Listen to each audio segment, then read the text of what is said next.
So to start this deep dive, I want you to picture a really fierce howling storm just tearing across an open landscape. Okay, setting the scene. I like it. Yeah, and right in the middle of all this chaos, there is a massive, ancient, completely dried up tree.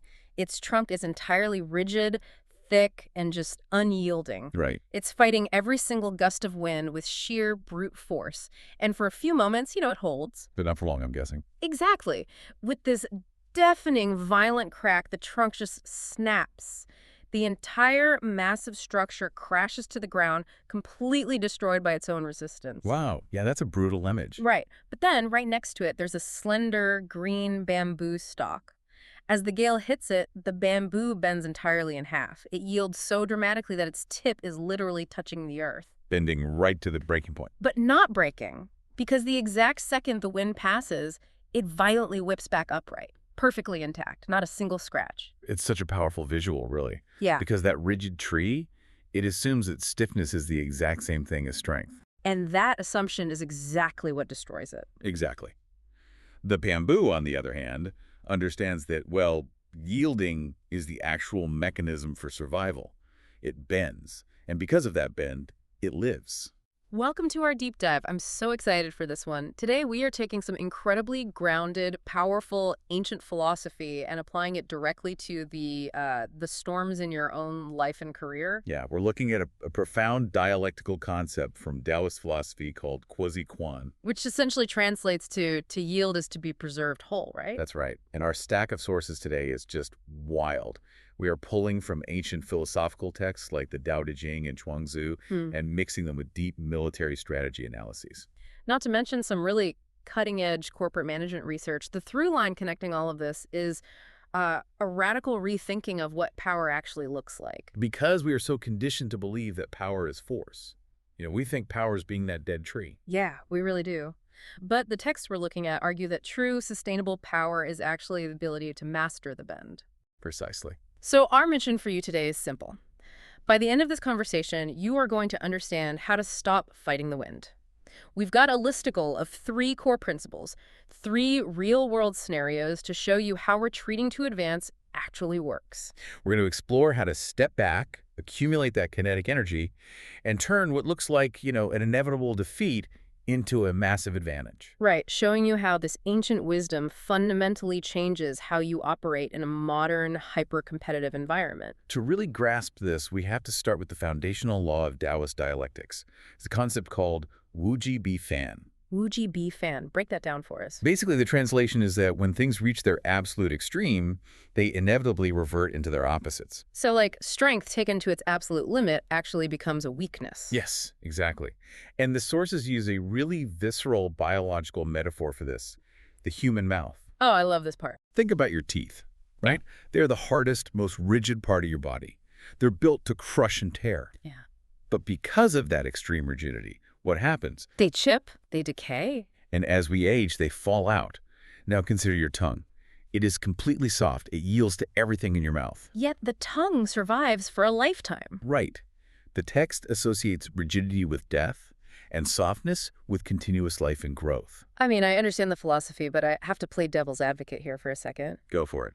In a modern corporate context, or honestly just in daily life, the word yielding carries a ton of baggage. It sounds like, being a pushover. I hear that a lot, yeah. Right, because if a competitor or a hostile colleague comes at me with force and my response is to just yield, I feel like I haven't survived like the tongue. I've just lost the deal. But that is the trap of a purely linear mindset. Mm-hmm. You are equating yielding with passive surrender, giving up. Well, isn't it? Not at all. What the Tao Te Ching outlines is something highly active. Yielding is the deliberate strategic gathering of kinetic energy. Okay, I'm listening. The text explicitly says that if you want to shrink something, you must first let it expand. If you want to weaken an opponent, you must first let them grow strong. Oh, okay, I see. It's like, well, the analogy I always think of is a stretched rubber band. Oh, that's a good one. If you want to shoot a rubber band across the room, you don't push it forward, you actively pull it backward. You yield space in the opposite direction to accumulate all that tension. Exactly.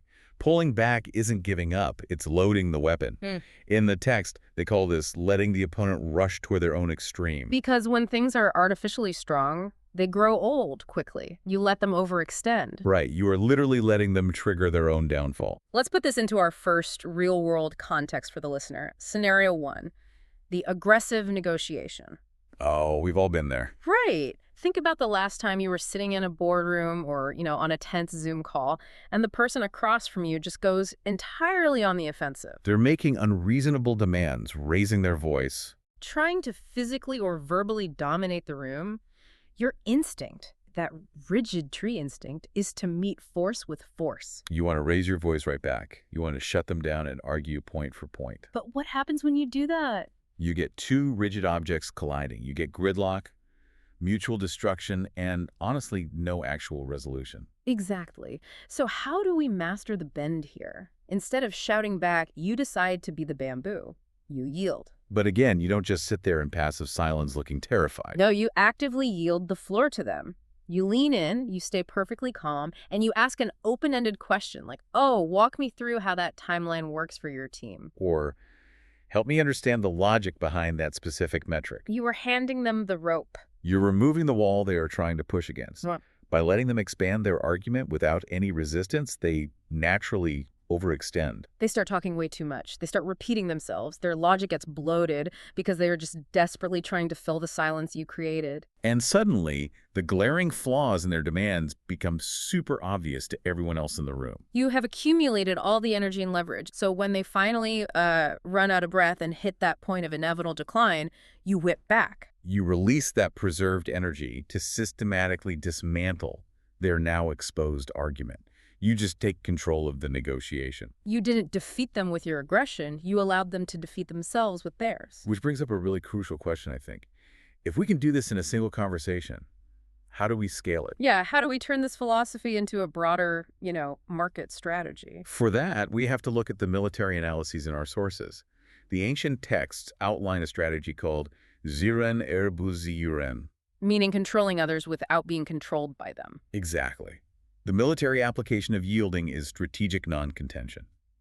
Laozi advises generals to deliberately avoid the solid to strike the weak. Meaning you never meet an enemy where they have amassed their greatest force. Right. Wait, so you just run away? No, you retreat, but it is a tactical retreat. There is a principle in the texts that says a country's sharp weapons should not be shown to others. You deliberately display weakness. Yes, you hide your true capabilities.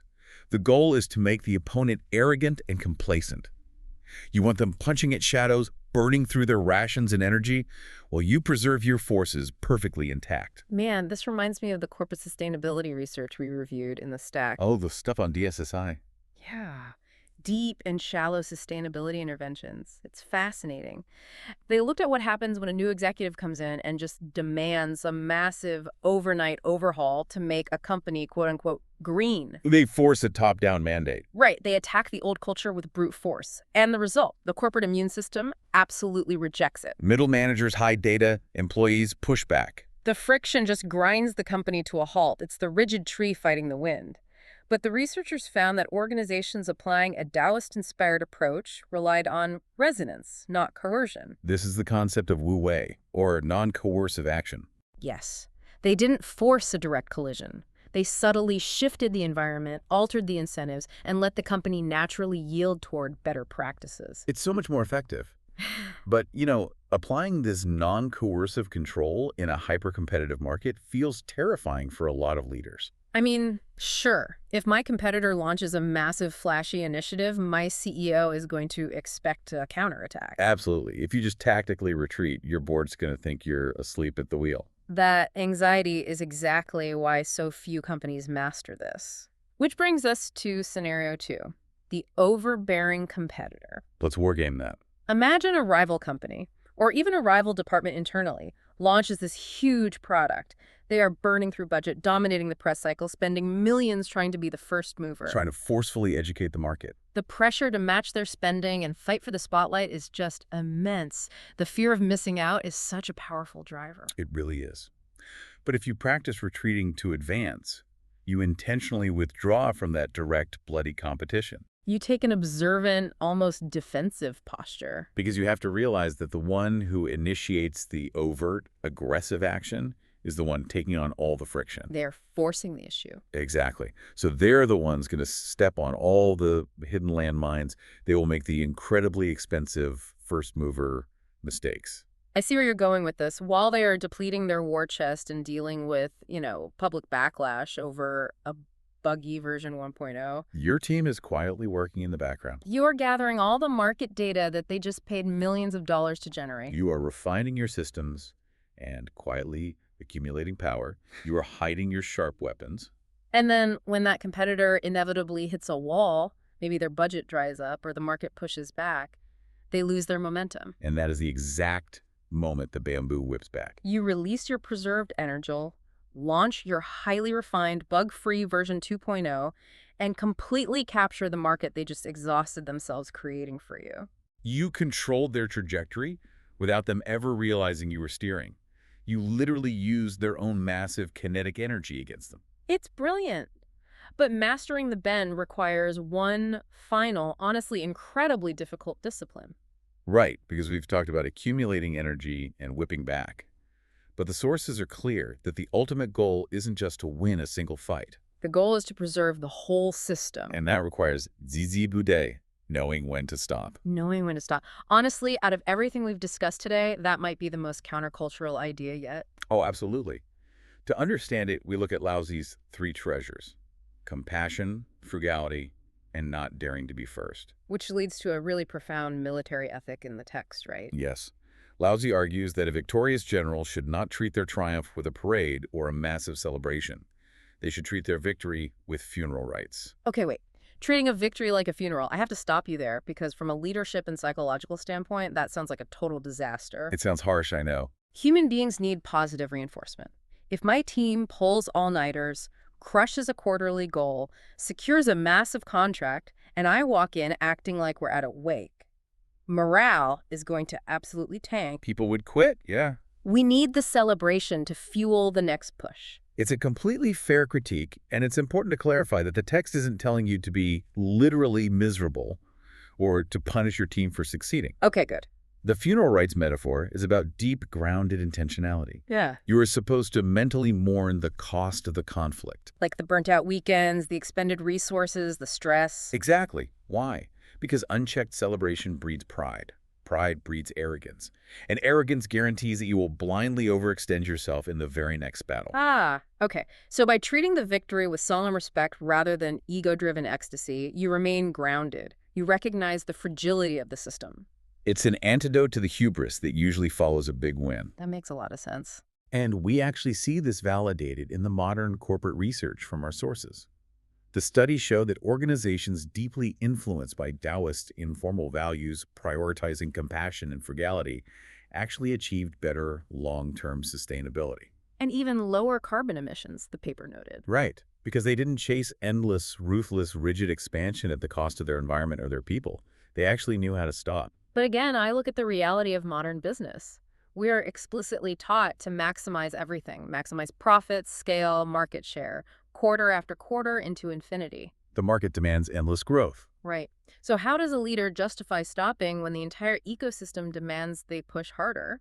For that, we can look at the case study of Huawei's management philosophy provided in the text. Huawei is a massive, highly aggressive, globally successful entity. They are.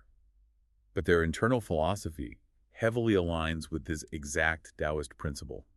They explicitly avoid forcing drastic, revolutionary leaps that could destabilize their ecosystem. They rely on a principle called Xiaogaijin, incremental improvements. They don't try to change the world overnight, because giant leaps usually break the legs of the organization. So they avoid hasty, arrogant overhauls. Exactly.